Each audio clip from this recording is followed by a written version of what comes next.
A new U.S. tariff threat, this time focusing on Canadian fertilizer. A lot of it does come in from Canada, and so we'll end up putting very severe tariffs on that if we have to, because that's the way you want to bolster here, and we can do it here. While Trump provided no specifics on what that severe tariff could look like, it would seriously impact U.S. farmers. Donald Trump has a new target in his trade war playbook: Canadian potash, the fertilizer that keeps North American agriculture alive. And here's the part Washington is trying very hard not to say out loud. If Trump actually follows through with tariffs on Canadian fertilizer, it won't be Canada that suffers. It will be American farmers, already under pressure from high costs and shrinking margins, who pay the price. Canada walks away stable. The United States walks straight into a crisis of its own making. During a recent Q&A session, Trump floated the idea of imposing what he called very severe tariffs on fertilizer imports, emphasizing that a large share comes from Canada. This threat arrives in the middle of an already turbulent year for American agriculture.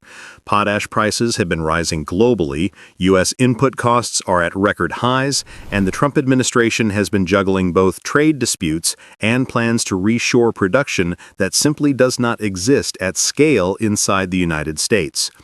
Meanwhile, Canada, under Prime Minister Mark Carney, is expanding its foothold as the world's most reliable supplier of potash. Saskatchewan alone produces a massive share of global output, and according to recent reporting from Reuters, roughly 80% of America's potash imports come from Canada. In other words, Trump is not threatening a marginal supplier. He is threatening the foundation of America's fertilizer supply chain. Before diving into the political fallout, let's look at the structural reality. Canada isn't just a participant in the potash industry. Canada dominates it. Saskatchewan produces more potash than any other place on Earth.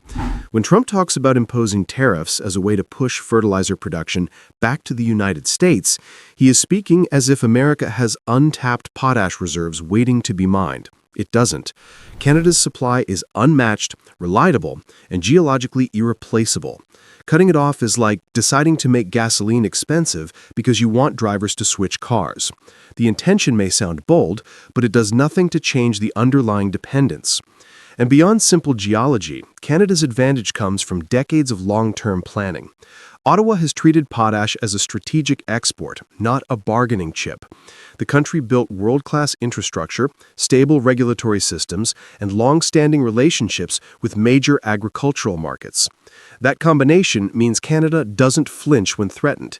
It simply points to the global demand it already serves, demand that continues to grow as nations scramble for secure fertilizer sources. This is where the economic reality becomes unavoidable. American farmers cannot grow corn, soybeans, or wheat at competitive yields without potash. Fertilizer isn't optional. It is 20% or more of the cost structure of a typical corn operation. Potash is the core element that keeps soil fertile, and right now the United States has no alternative producer capable of meeting national demand. If tariffs push potash prices higher, costs for farmers will jump instantly. Economists in Illinois and Ohio warn that prices could climb by more than $100 per ton if a tariff is enforced.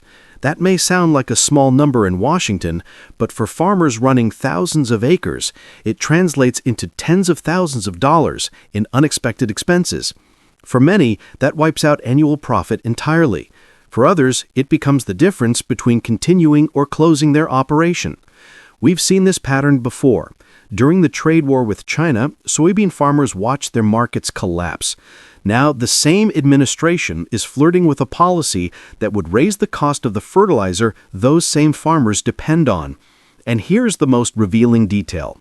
The U.S. government already had to announce a $12 billion farm relief program this month to offset losses tied to trade conflicts. If potash tariffs hit, that bailout number could easily double. While Trump threatens tariffs, Canada is doing the opposite.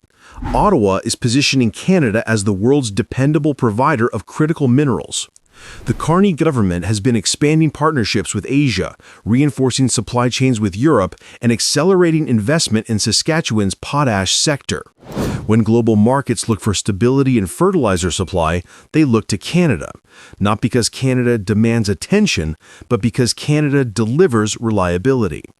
If the United States chooses to make potash more expensive for itself, Canada will not be scrambling to find customers. India, Brazil, Indonesia, and much of Europe are standing in line. A tariff doesn't weaken Canada. It simply redirects exports to markets that are already eager to buy. There's another angle Trump's team cannot ignore. His political base is deeply rural. Farmers, especially in the Midwest, are key to his electoral coalition. But those same farmers are the ones who stand to lose the most. They rely on affordable potash. They rely on stable supply. They rely on Canada far more than Washington likes to admit. Trump may talk about protecting American workers, but potash is not like steel or aluminum. You can't build a new mine in 2 years. You can't flip a switch and reshore a mineral deposit. Fertilizer is geology, not politics.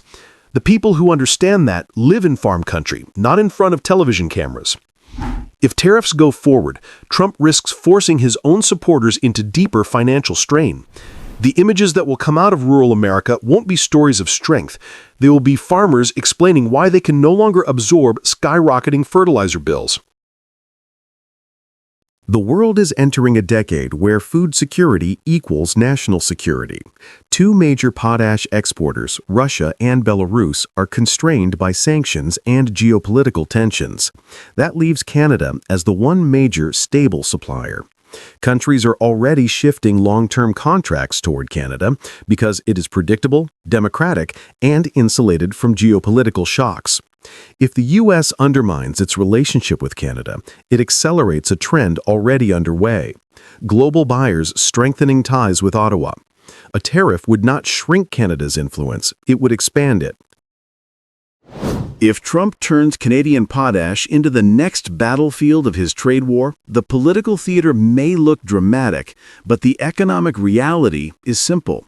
American fertilizer prices will surge, farm incomes will sink, bailout spending will climb, food production will face new risks, and the only country that emerges more stable, more trusted, and more strategically positioned in global agriculture is Canada. The message is clear. When you wage a trade war against the country that supplies the fertilizer beneath your own fields, the boomerang always comes back. So the question for Washington is no longer whether tariffs sound strong. The question is whether America is prepared to sacrifice its own farmers to keep that performance going. Canadian Prime Minister Mark Carney has announced that he will visit China in the new year following a bilateral meeting with Chinese President Xi Jinping on the sidelines of the APEC Leaders Summit. In Jeongju, South Korea, under the bright lights of the APEC 2025 summit, the cameras flashed as Prime Minister Mark Carney stepped onto the stage. His announcement was brief but historic. He would visit China in the new year. For most viewers, it seemed like another diplomatic headline.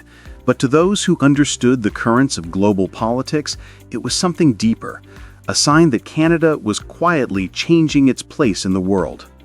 Carney's calm delivery masked a bold strategy. While President Donald Trump was using tariffs to pressure allies and rivals alike, Carney was opening a new door, not to challenge Washington directly, but to give Canada room to breathe. His upcoming visit to China, confirmed after a 40-minute private meeting with President Xi Jinping, marked what he called a turning point in Canada-China relations. For years, those ties had been frozen by diplomatic disputes, export bans, and public mistrust. Yet in that moment, Carney chose to shift from hesitation to engagement. It was the kind of move that separates a reactive government from a strategic one. Carney's decision did not appear overnight. Since taking office, he has talked about re-anchoring Canada's economy to avoid overdependence on any single market. In his words at APEC, Canada's prosperity must rest on partnership and shared growth. That is not just rhetoric, it is a roadmap. The meeting in Gyeongju revealed three layers of strategy. First, the economic layer. Canada's exports to China once exceeded $30 billion a year, but political frictions after 2018 cut deeply into that flow. The Ministry of Agriculture estimates that canola and meat producers alone lost more than $2 billion in sales between 2019 and 2022. Restoring that access could revive entire farming regions. The same logic applies to energy and clean technology. Canada holds world-class expertise in carbon capture, hydrogen, and advanced fuels, all of which align with China's domestic transition goals. Re-engagement means opening a market of 1.4 billion consumers to Canadian innovation. Second, the geopolitical layer. As the United States recalibrates its trade approach in Asia, allies from Japan to Australia have been forced to find their own balance between security and commerce. By re-entering dialogue with Beijing, Carney positioned Canada as a middle power that can bridge those divides rather than inherit them. Third, the leadership layer. Carney's background as a central banker shows in his patience and precision. He understands that credibility is built on consistency, not confrontation. The message he sent at APEC was subtle but unmistakable. Canada will pursue its national interest through conversation, not collision. To grasp why this move stunned Washington, we need to look at timing. Just days before the APEC summit, Trump and Xi had announced a temporary trade truce. The United States agreed to lower its average tariff on Chinese goods from roughly 57% to 47% for 1 year, while Beijing paused its rare earth export controls and pledged to buy more U.S. soybeans. Financial Times and Reuters both reported that the deal calmed markets but left core disputes unresolved. That ceasefire created a diplomatic vacuum, a pause in the U.S.-China confrontation that no one expected Canada to fill. Yet Carney stepped in, not with grand speeches, but with quiet alignment. By meeting Xi Jinping immediately after the truce, he ensured Canada became the first Western nation to transform the new atmosphere into tangible cooperation. For Trump, who had spent 2 years framing global trade as a loyalty test, the optics were uncomfortable. While he used tariffs to isolate rivals, Carney used dialogue to integrate them. Instead of playing defense, Canada started shaping the conversation. It was also a move built on leverage. Canada's exports to the U.S. still account for about 75% of total trade, but China remains its second largest partner, worth over $100 billion in annual two-way commerce, according to Statistics Canada. Reopening that channel is not defiance, it is diversification, and it highlights a truth Washington often forgets. Allies act in their own interest when they are cornered. Carney's approach turned Trump's unilateralism into an opening for Canada. The U.S. president's focus on punishing trade left allies searching for options. Carney offered one. His message to the world was pragmatic, that engagement with China need not mean endorsement, and cooperation can exist without dependency. The encounter, which both sides described as constructive, marks a significant moment in the gradual normalization of Canada-China relations after years of strained diplomatic ties. At APEC 2025, every nation brought its own agenda. Japan focused on digital integration. South Korea sought energy partnerships. Australia pushed for supply chain resilience. Carney arrived with something different, a vision of reconnection. By confirming his upcoming visit to China, he placed Canada back into the Indo-Pacific conversation after years on the sidelines. The region now drives over 60% of global GDP growth, according to the International Monetary Fund. For an export-dependent nation, staying outside that engine is no longer viable. The cooperation areas already discussed, from agriculture to clean technology, fit squarely within APEC's 2025 agenda of inclusive and sustainable growth. Beyond economics, the symbolism is powerful. It signals that Canada can engage major powers on its own terms. That independence strengthens Ottawa's credibility with emerging markets, especially in ASEAN, where Canada is negotiating its first regional trade agreement. It also reassures voters that foreign policy is being guided by calculation, not by reaction to Washington's moods. In Asia, leaders value steady diplomacy. By keeping his tone practical and his objectives clear, Carney earned respect without provoking confrontation. His move aligned with Seoul's own balancing act, preserving alliances while broadening opportunity. For Canada, this turning point is more than ceremony. It is a test of endurance. The coming months will show whether words can evolve into tangible progress on trade and investment. Officials in both capitals are preparing working-level meetings to restore suspended agricultural certifications, align clean energy standards, and reopen consular channels for citizens abroad. These technical steps may seem routine, yet they mark the real beginning of normalization. Analysts describe this as pragmatic re-engagement, steady, measured, and focused on outcomes. It reflects Carney's governing style, deliberate, disciplined, and grounded in evidence rather than impulse. Meanwhile, Trump faces a different reality. His tariff strategy has driven prices higher and left U.S. farmers anxious. As Canada quietly builds new export routes and partnerships across Asia, the contrast grows clear. Carney chose patience where Trump chose pressure, and it worked. The meaning of this move extends beyond China. It represents Canada's emergence as a country that can engage the world without waiting for permission. If his 2026 visit to China unfolds as planned, it will be the first by a Canadian Prime Minister in years and a measure of whether this pragmatic path can deliver lasting results.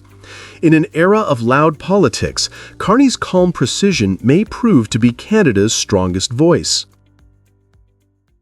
I think he's a great prime minister. I mean, he could represent me anytime. I will tell you, I'm not saying that because he is a very strong, very good leader.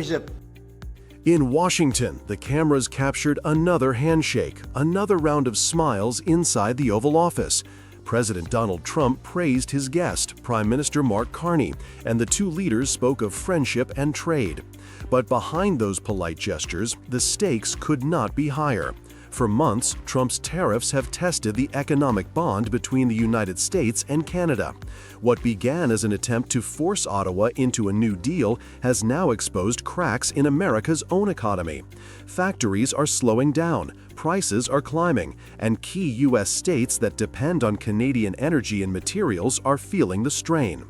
The October 7 meeting between Trump and Carney was meant to reset relations. It ended without a formal deal, yet it marked a quiet turning point. Canada did not yield. Instead, it used patience, economic leverage, and a sense of shared purpose to turn American pressure into a form of power. Let's be clear about the relationship as it stands right now. We are the second largest trading partner of the United States. We do a lot of trade going across the border. Secondly, we are the largest foreign investor in the United States. $500 billion in the last 5 years alone, probably $8 trillion in the next 5 years if we get the agreement that we expect to get. Canadian materials are deeply woven into American supply chains. Ontario steel goes into Michigan car frames. Quebec aluminum powers jet parts assembled in Ohio. When the tariffs hit, costs for those same American factories spiked overnight. Construction firms in Texas and Florida reported higher material prices by late summer 2025. Furniture producers in North Carolina warned of job cuts as imported wood components became too expensive to source. Meanwhile, Canadian exports slowed but did not collapse. Many firms shifted their shipments to Europe and Asia under existing trade pacts, while Ottawa cushioned affected sectors with targeted support. By September, the U.S. Chamber of Commerce and several Great Lakes governors publicly urged Washington to reconsider.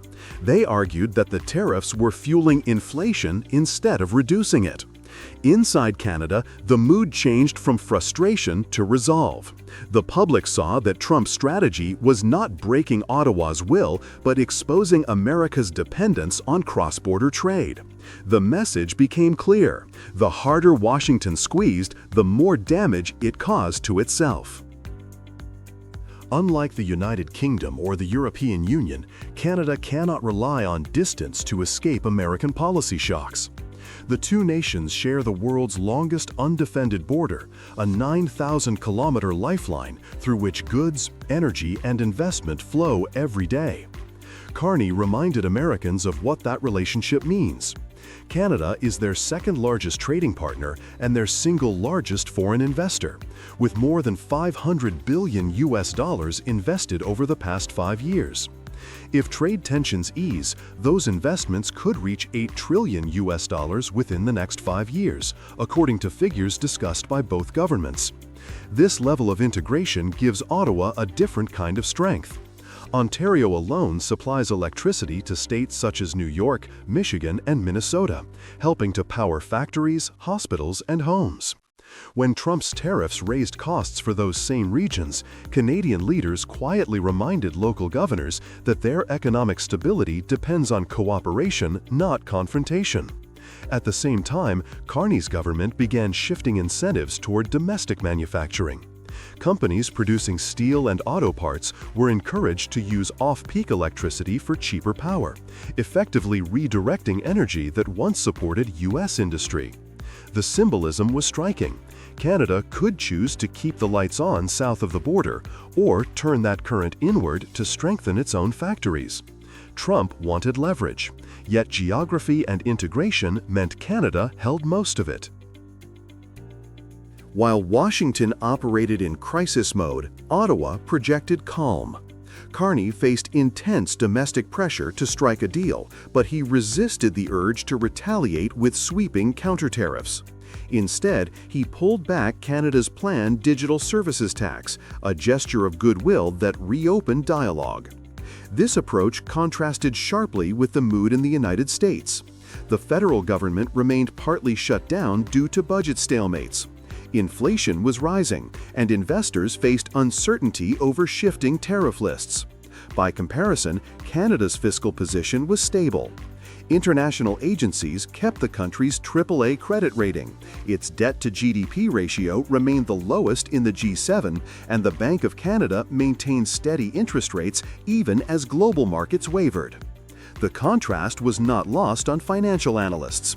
Stability had become Canada's best diplomatic weapon. While Trump sought quick wins through public pressure, Carney built credibility quietly, aligning provincial premiers and business groups around a single goal: keep trade channels open and prevent panic.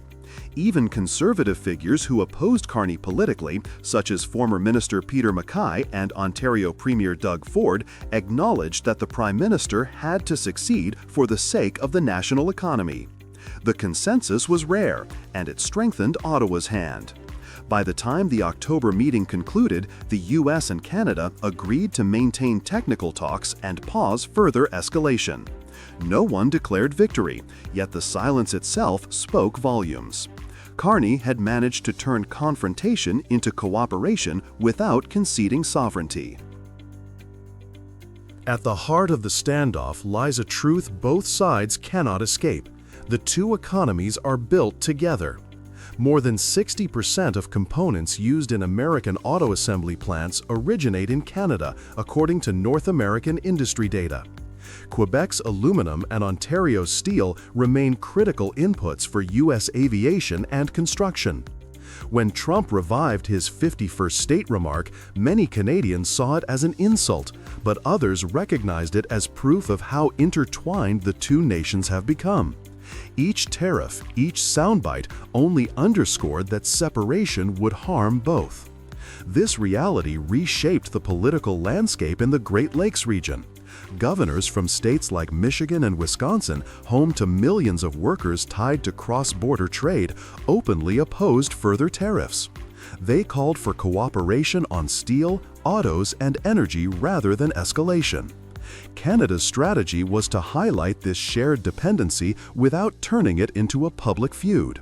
Through joint industrial meetings and energy briefings, Ottawa quietly reminded U.S. officials that integrated grids, pipelines, and manufacturing corridors cannot be rebuilt elsewhere without enormous cost.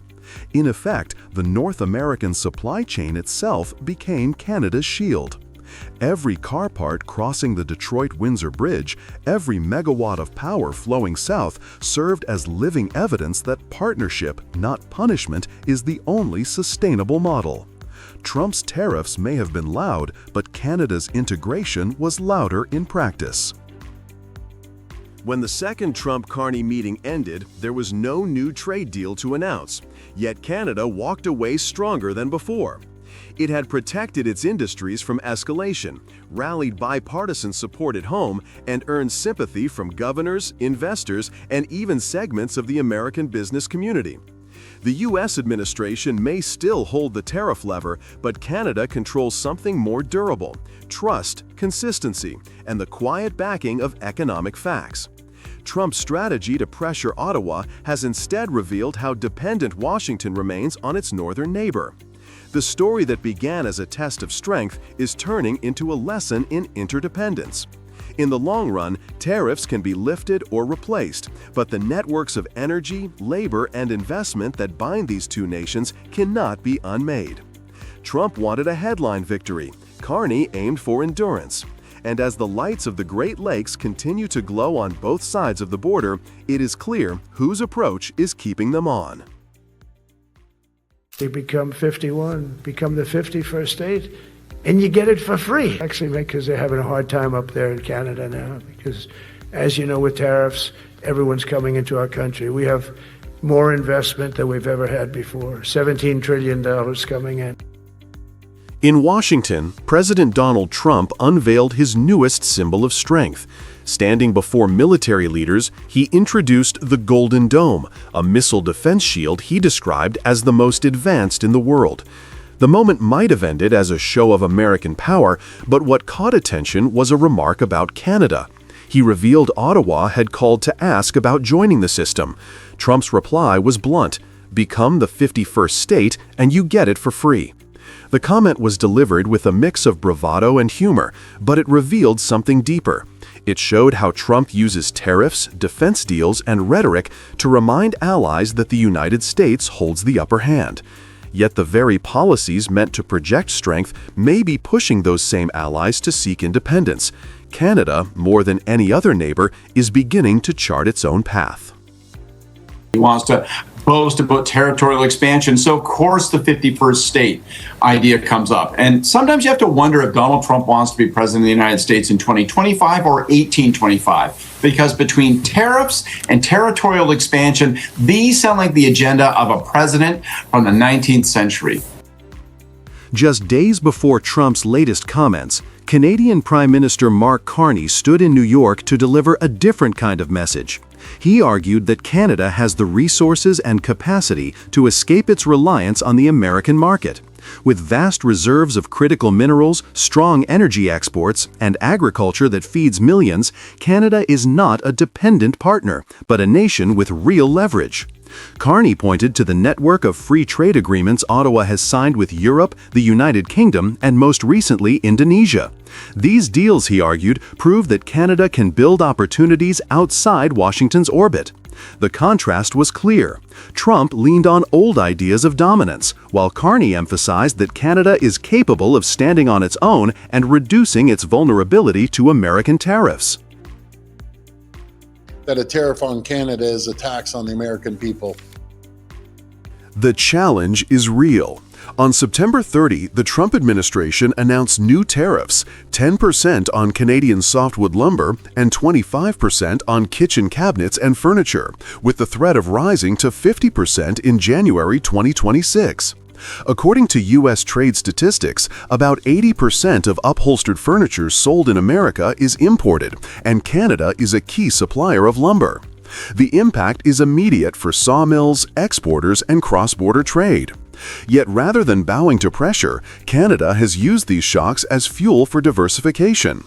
The new comprehensive agreement with Indonesia opens doors in Southeast Asia.